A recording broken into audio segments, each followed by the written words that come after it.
যে সন্দেহের তালিকা কি তৈরি হচ্ছে পৃথিবীর বিভিন্ন দেশে, যে এটি আসলে শুধুমাত্র একটি স্বাভাবিক উড়োযান দুর্ঘটনা নয়, এর পিছনে আরো কোনো কিছু আছে?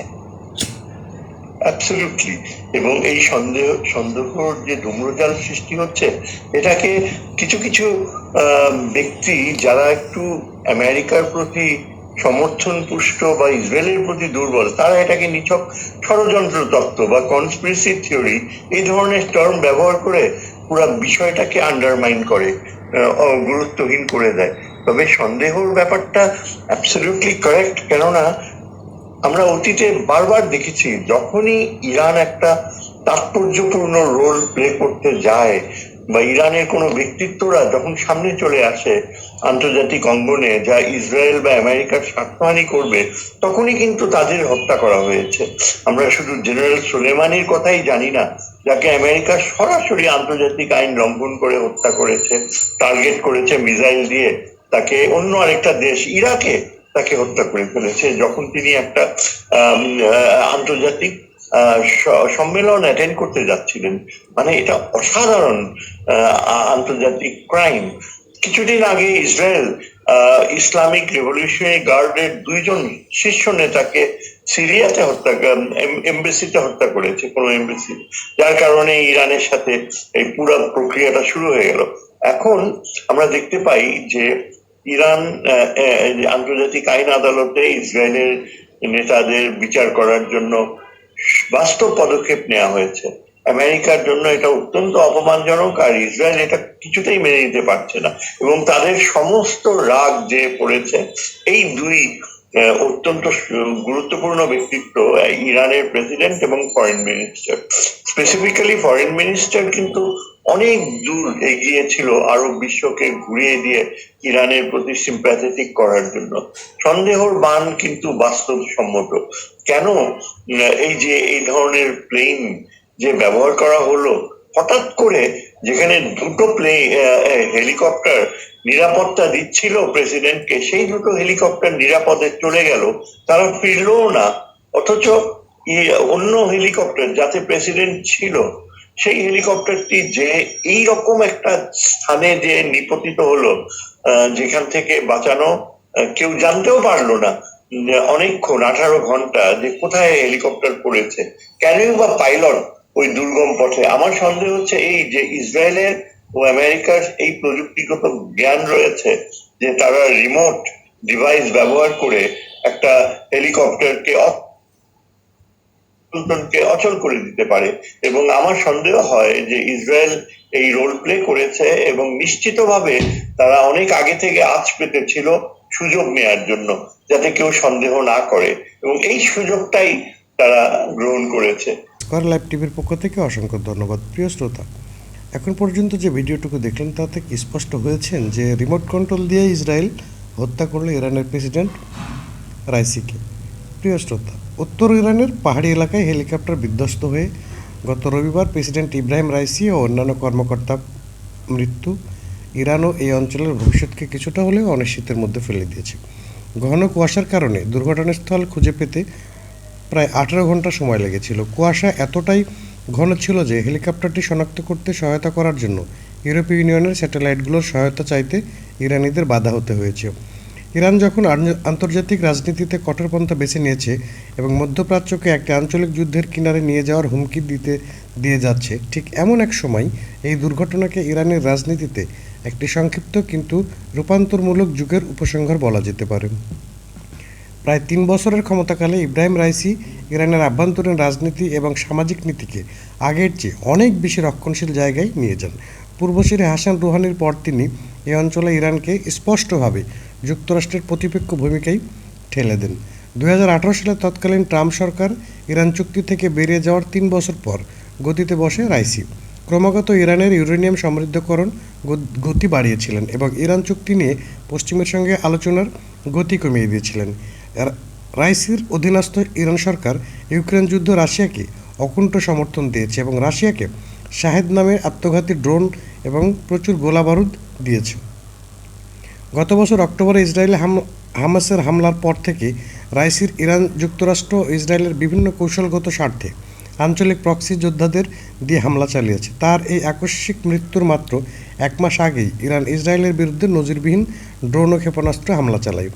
বিশেষজ্ঞরা বলছেন, পশ্চিমদের সম্পর্কে ইরানের গ্রহণ করা নীতি এবং কৌশল সম্পর্কে রাইসি তার দেশের রাজনৈতিক ও ধর্মীয় নেতাদের মধ্যে যে শক্ত সংহতি স্থাপন করে গেছেন, তাতে মনে হচ্ছে তার জায়গায় কে প্রেসিডেন্ট হবে সেটি কোনো বড় বিষয় হিসাবে থাকছে না। কারণ প্রেসিডেন্টের গদিতে এখন যেই বসুক না কেন, ইরানের রাইসির অনুসৃত নীতির কোনো বদল হবে না। তার ভাষ্য হলো, 7 অক্টোবরের পর মধ্যপ্রাচ্য যেভাবে বিশ্বকে ঝাঁকুনি দিয়েছে, তা রাইসি সহ কিংবা রাইসিবিহীন উভয়ই ইরানের জন্য সন্তোষজনক হবে। প্রেসিডেন্ট হওয়ার আগে রাইসি ইরানের প্রসিকিউশন কমিটিতে কাজ করেছিলেন। ওই কমিটির মাধ্যমে 1988 সালে ইরান সরকার প্রায় 5000 ভিন্ন মতাবলম্বীর মৃত্যুদণ্ড কার্যকর করেছেন। রাইসিকে জাতিসংঘ মানবাধিকার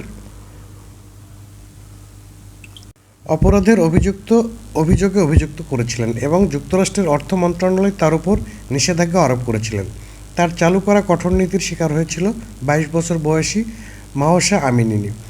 ইরান বিশেষজ্ঞ আফশন অস্তভার রাইসির মৃত্যুর নিশ্চিত খবর প্রকাশিত হওয়ার অল্প কিছুক্ষণ আগে তার এক্স হ্যান্ডেলে লিখেছেন, আজকের দুর্ঘটনা এবং প্রেসিডেন্ট ও পররাষ্ট্রমন্ত্রীর সম্ভাব্য মৃত্যু ইরানের রাজনীতিকে নাড়িয়ে দেবে। কারণ যাই হোক না কেন, প্রশাসনের মধ্যে যে এখন একটি ফাউল খেলার ধারণা ছড়িয়ে পড়বে তাতে সন্দেহ নেই।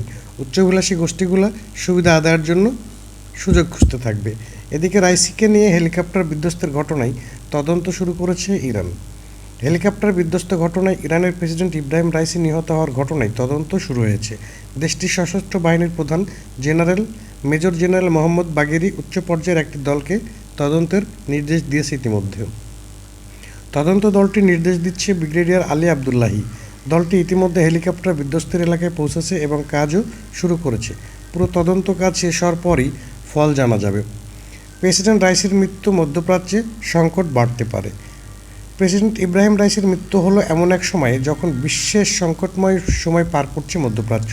7 মাস ধরে ইসরায়েলের হামাস বিরোধী লড়াইয়ের গাজায় যে মানবিক বিপর্যয় দেখা দিয়েছে তা এখন বিশ্ববাসীর মনোযোগের কেন্দ্র। গাজার এই পরিস্থিতি মধ্যপ্রাচ্য জুড়ে ক্রমে উত্তেজনা বাড়িয়ে তুলছে। গাজায় ইসরায়েলের নির্বিচার হত্যাযজ্ঞ দশকব্যাপী ইরান ও ইসরায়েলের মধ্যে চলমান ছায়াযুদ্ধকেও সামনে নিয়ে এসেছে। এই যুদ্ধ ঘিরে উত্তেজনার মধ্যে গত এপ্রিলে সিরিয়ায় ইসরায়েলের বিমান হামলার ইরানের শীর্ষস্থানীয় একজন কমান্ডার নিহত হয়। এর জেরে ইরান প্রথমবারের মতো নিজেদের ভূখণ্ড থেকে ইসরায়েলকে লক্ষ্য করে ক্ষেপণাস্ত্র ও ড্রোন হামলা চালায়। তার 1 সপ্তাহের মাথায় ইরানের বিমান ঘাঁটিতে ক্ষেপণাস্ত্র হামলা চালায় ইসরায়েল। এরপর দুই দেশের পাল্টাপাল্টি হামলা বন্ধ হয়েছে। তবে ইরান সমর্থিত সশস্ত্র গোষ্ঠীগুলোর মাধ্যমে ইসরায়েলের সঙ্গে লড়াই অব্যাহত রেখেছে তেহরান।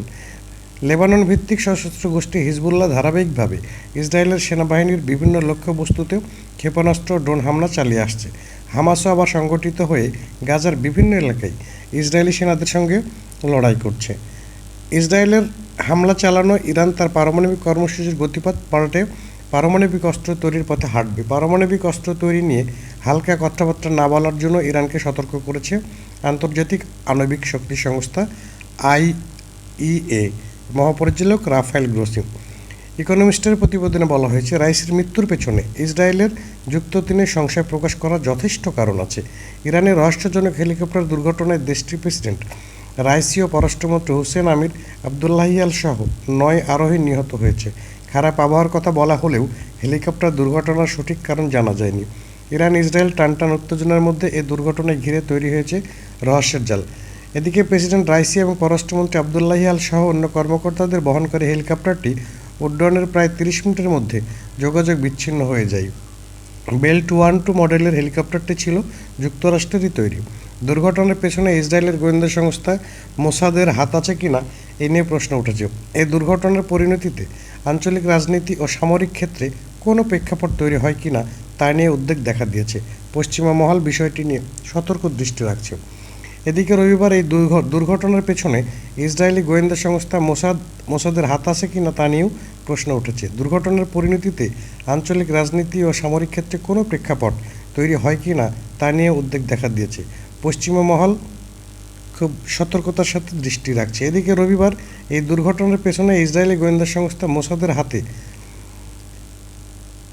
ব্রিটিশ প্রভাবশালী সাময়িক দ্য ইকোনমিস্টের এক প্রতিবেদনে বলা হয়েছে, ইরান এবং ইসরায়েলের চিরবৈরী সম্পর্কের প্রেক্ষাপটে এই হেলিকপ্টার দুর্ঘটনার পেছনে ইসরায়েল জড়িত থাকতে পারে বলে কিছু ইরানি সন্দেহ করছেন। দামেস্কে ইসরায়েল কর্তৃক একজন ইরানি জেনারেলকে হত্যা ও পরবর্তীতে ইসরায়েলে ইরানের শত শত ক্ষেপণাস্ত্র নিক্ষেপের ঘটনা সৃষ্ট উত্তেজনার কারণেই এই তত্ত্বটি অনেকেই মনোযোগ কেড়েছে। ইরানের স্বার্থের বিরুদ্ধে চোরাগোপ্তা এবং নিখুঁত অভিযান চালানোর জন্য ইসরায়েলের দুর্ধর্ষ গোয়েন্দা সংস্থা মোসাদের ব্যাপক পরিচিতি আছে, যদিও ইসরায়েল এই গোয়েন্দা সংস্থা কখনোই কোনো রাষ্ট্রের প্রধানকে লক্ষ্যবস্তু বানায়নি। এদিকে প্রেসিডেন্ট রাইসি তার শেষ বক্তব্যে বলেছেন, মৃত্যুর কয়েক ঘন্টা আগে তিনি একটি বক্তব্য দিয়েছেন দেশটির রাষ্ট্রীয় বার্তা সংস্থার তথ্য মতে। আজারবাইজান সীমান্তবর্তী এলাকায় একটি প্রকল্পবাদ উদ্বোধন অনুষ্ঠানে জীবনের শেষ বক্তব্য দিয়েছেন রাইসি।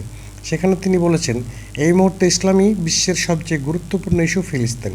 কোনো সন্দেহ নয় যে আজারবাইজান ও ইরানের জনগণ ফিলিস্তিনি ভাইদের পাশে রয়েছে। একই সঙ্গে ইসরায়েল বিরোধী দুই দেশের অবস্থান দৃঢ়। তবে এ বিষয়ে ইসলামী দেশগুলোর ঘুম ভাঙতে হবে। তাদের উচিত নির্যাতিত ভাইদের জন্য অবশ্যই এগিয়ে আসা। প্রিয় শ্রোতা, ভিডিওটি অবশ্যই বেশি বেশি শেয়ার করুন এবং চ্যানেলটি একেবারে নতুন হওয়ার কারণে সবার কাছে অনুরোধ, অবশ্যই আপনার চ্যানেলটি সাবস্ক্রাইব করুন। সবাই ভালো থাকুন, সুস্থ থাকুন। ধন্যবাদ।